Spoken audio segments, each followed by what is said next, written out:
정부가 발표한 세제 개편안에서 부동산 관련 세제는 사실상 현상 유지에 그쳤다는 평가가 나옵니다. 6.27 대출 규제 이후 시장 관망 분위기가 짙어지면서 종합부동산세와 양도세 등 직접 세제 개편 대신 월세 세액 공제 확대 등 실수요자 지원에 초점을 둔 것으로 보입니다. 박세아 기자입니다. 정부가 발표한 세제 개편안에서 부동산 관련 내용은 세액 공제 등 지원의 방점이 찍혔습니다. 월세액 한도 연 1,000만 원 내에서 총급여 5,500만 원 이하 무주택 세대주의 경우 17%, 8천만 원 이하는 15%의 세액 공제를 받습니다. 상가 임대료 인하 시 세액 공제 적용 기한을 연장하는 안도 담겼습니다.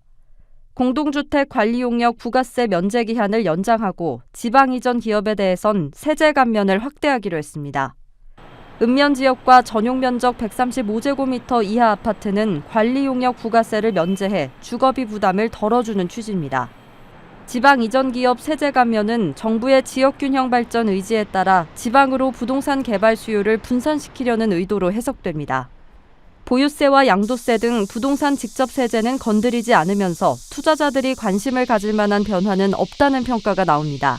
시장이 민감해하는 보유세와 양도세 관련한 내용보다는 이제 경기 위축 속에 소상공인에 대한 임대료 부담을 낮추거나 주택의 월세화에 대한 부담을 낮추기 위한 제도 개선에 2025년 세제 개편안이 집중된 것이라고 판단됩니다.